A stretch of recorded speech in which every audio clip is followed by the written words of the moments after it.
Welcome in. في هذا العرض التحليلي, we are about to unpack something massive. We're going to examine one of the absolute most polarizing, disruptive, and fascinating figures alive today. But listen, this isn't your standard biography, not at all. We are going to completely deconstruct the exact mechanics, the terrifying lows, and the totally unique mental frameworks that built a modern titan of industry. We're looking at the brutal success formula and what you could definitely call تاريخ Elon Musk مثير للجدل, the controversial history of Elon Musk. Okay, let's dive right into this, because there is a massive paradox sitting right at the center of this story. On one hand, you've got a visionary, right? A guy who has accumulated immense, world-altering wealth and literally revolutionized multiple stagnant industries. But on the exact same hand, you have a highly polarizing figure who is constantly surrounded by intense friction and public backlash. So how do those two realities actually coexist? Well, the answer lies in a deeply ingrained methodology where extreme risk isn't just accepted, it's entirely required. To truly understand the incredible wealth and the intense controversy, we have to look under the hood at the engine driving both. Part 1. The Risk Mindset and Early Beginnings. To figure out the blueprint of this success formula, we got to start with the foundational mindset that separated Musk from your typical tech entrepreneur right out of the gate. You see, it wasn't just about writing good code. It was about this insatiable curiosity and a frankly abnormal tolerance for volatility. While most people are naturally wired to seek stability and safety, Musk's early life cultivated a psychological framework where the risk of failure was just data, just a necessary cost of entry for doing anything meaningful. Just look at how fast he compressed his foundational years. First, he creates Zip2, a digital city guide, which gets him his first multi-million-dollar exit. Boom. Next, he immediately rolls those funds into creating X.com, which eventually merges to become the absolute behemoth PayPal. When eBay buys PayPal, Musk walks away with over $100 million. Now, for 99.9% of entrepreneurs, this is it. This is the finish line. You buy the island, you retire, you invest safely in index funds. But here is exactly where his formula completely diverges from the norm. Instead of protecting that massive wealth, he moves straight to step 3, the ultimate gamble. He initiates the pivot. He completely abandons the relatively safe, high-margin, comfortable world of software and the internet. Instead, he takes that massive PayPal fortune and literally bets everything on hardware, rockets, and electric cars. Think about the emotional and financial weight of that transition for a second.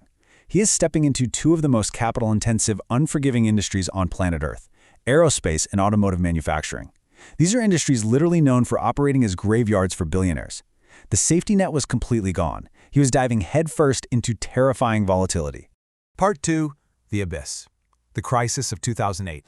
Now, what's really interesting about this slide is this single, terrifying number, 0. That immense volatility we just talked about, it eventually led to the absolute darkest period of his career. The year is 2008. The global economy is completely collapsing into a massive financial crisis. SpaceX has suffered 3 consecutive rocket launch failures, Tesla is bleeding cash, struggling to deliver their first car, the Roadster, and basically running on fumes. The walls were closing in fast, and the mathematical reality of his massive gamble was suddenly staring him right in the face. This is how close he was to total financial ruin. Those millions from PayPal, entirely gone. He was actually borrowing money from friends just to pay his personal rent. Both SpaceX and Tesla were mere days away from missing payroll.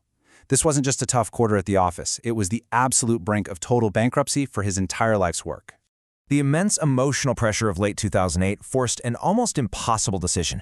As he later described it, I had to choose let both companies die or risk all my remaining money to save just one. It was the ultimate crucible. But in a final, absolutely desperate move during Christmas week of 2008, he managed to secure last-minute funding for Tesla and witnessed a successful fourth launch for SpaceX that finally secured a NASA contract. He didn't choose one. He risked the absolute destruction of everything to try and save both, and somehow, by a razor-thin margin, they survived.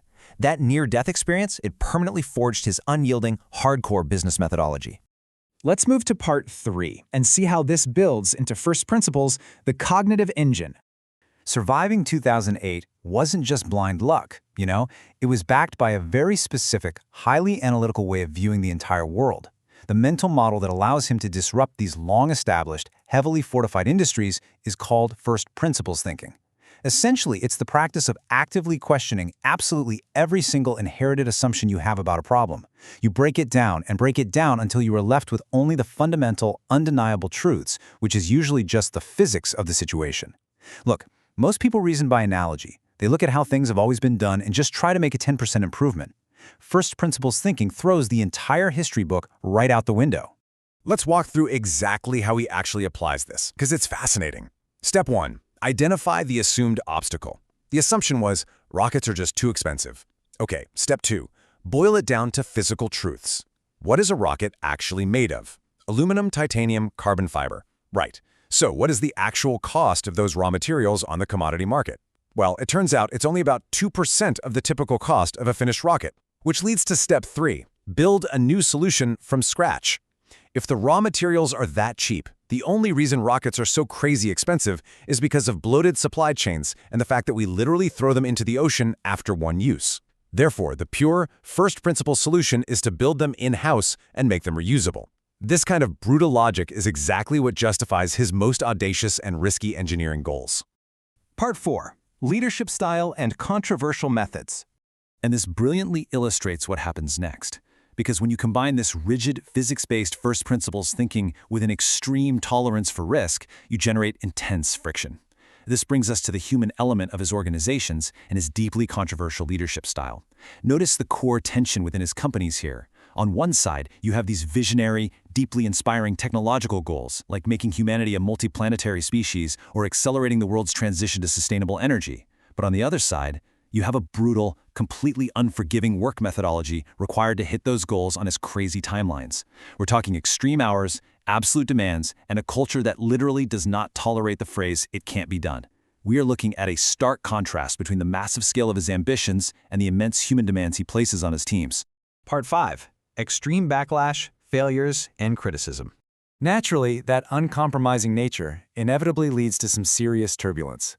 You simply cannot operate at the absolute bleeding edge of physics and commerce without breaking a few things along the way, both technologically and socially.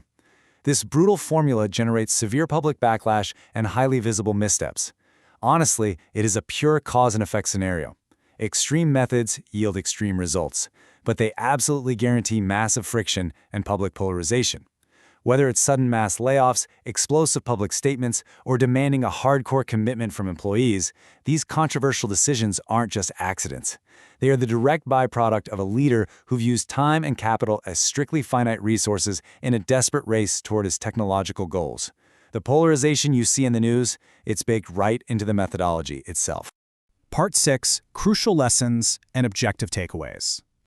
So, stripping away all the sensational headlines and the noise for a second, what can we actually learn from all of this? How do we distill this intense historical experience into objective, valuable lessons for our own focus and growth? Let's look at the practical takeaways from this brutal anti-hero journey. So, the crucial point is summarized right here. First, embrace calculated risk. Meaningful growth just doesn't happen in the safe zone. Second, apply first principles to stagnant problems. Stop doing things just because that's how they've always been done and break them down to their core physical truths. Third, maintain relentless drive during a crisis.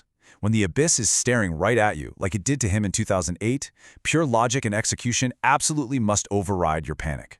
And finally, accept friction as a byproduct of disruption. If you are truly changing the status quo, you are going to be criticized. It's a guarantee. Which leaves us with this final lingering thought. We've seen the formula now, right? The massive risk, the cold logic, the near-death business experiences, and the intense polarization. It really forces us to ask, is extreme controversy simply the unavoidable cost of extreme innovation? Can you actually change the world without breaking the rules and profoundly upsetting the balance? Keep that in mind as you look at the business world around you and as you apply these lessons to your own ambitions. Thank you for joining me for this breakdown.